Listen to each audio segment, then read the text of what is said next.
चलिए ये बताइए, अनकन्वेंशनल आप हैं। मनोज मुंतशिर कहते हैं मेरे गाने मेरी लाइफ इवेंट से इंस्पायर्ड रहे हैं। आपके गाने भी यूनिक अनकन्वेंशनल रहे हैं, जैसे हुस्ना, आरंभ है प्रचंड या एक बगल में चांद होगा। इन लिरिक्स के पीछे क्या पीयूष जी की कोई कहानी नहीं है? थी यार, कोई कहानी से पता नहीं क्या साला कहानी बना देगी खामखा। मैं तो जब मैं कुछ नहीं था तब मेरे ज़िंदगी में कुछ नहीं था, मतलब आपके मेरी हर चीज़ ऑर्डिनरी थी। जब मैं कुछ बन गया तो मेरी हर चीज़ में मिस्ट्री खोज लेगी।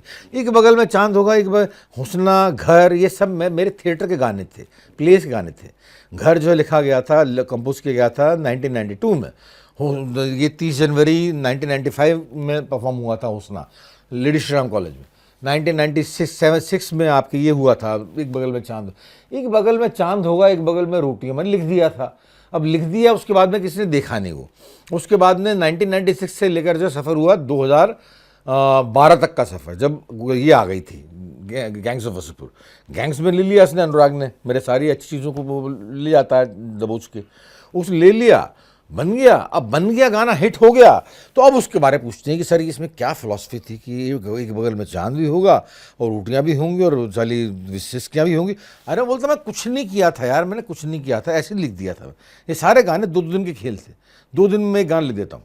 तो मैंने कहा लिख दिया था ऑर्डिनरी। नहीं आप बताओ सर, नहीं इसमें कुछ मिस्ट्री तो है, आपने बड़ा भयंकर रहस्यवाद है इसमें। तो फिर मैंने कहा अब तुम सुनो, मैं बताता हूँ। फिर मैंने अपनी आपके मतलब टिपिकल एक्टर होता है ना, मैं इमेजिन किया, फिर मैं डूब गया, फिर मैं यहाँ चला गया, फिर बकवास करता हूँ मैं। वो मान भी तब मानते हैं वो लोग, तब मानते हैं कि हाँ यार अब कुछ बात हुई, कि हाँ यार आपने ये इतनी इसके बारे में बतलाया तो अब। नहीं तो ये बताइए पीयूष मिश्रा जब मूवी जाते हैं कोई करने के लिए, तो आप अपना बिल भरने के लिए, जो घर के बिल होते हैं, या अपना दिल भरने के लिए कैसे डिसाइड करते हैं? तो नहीं जाता दिल भरने के लिए, मैं थिएटर करता था दिल भरने के लिए। मूवी तो बिल भरने के लिए जाता हूँ मैं किचन चलता है, मतलब मूवी मेरा पैशन नहीं रहा कभी, जैसे अनुराग का रहा, इम्तियाज़ का रहा, विशाल का रहा।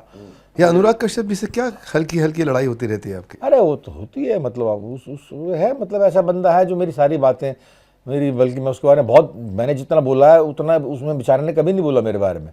तो मैंने बोला है उसको, उसकी गंदी बातों की वो हमेशा सुनता है। उसकी खास बात ये है कि वो मेरी बातें सुनता है। तो मुझे बोलने के बाद में मुझे शर्म आ जाती है कि यार इतना बोल गया मैं, उस बेचारे ने सुन लिया।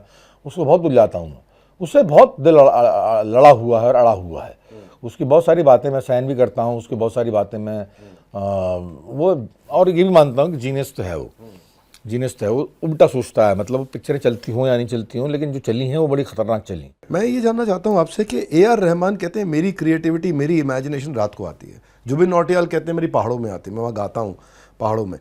आप कहते हैं मेरी इमेजिनेशन क्रिएटिविटी गुस्से से आती है। ये किस बात का गुस्सा और गुस्से से कैसे होता है? पहले था ये डिसऑर्डर एंड जीनियस। पहले मैं उसे बड़ा मानता था। विदेश का एक कथन है कि डिसऑर्डर एंड जीनियस, जो भी डिसऑर्डर होता है वही जीनियस होता है।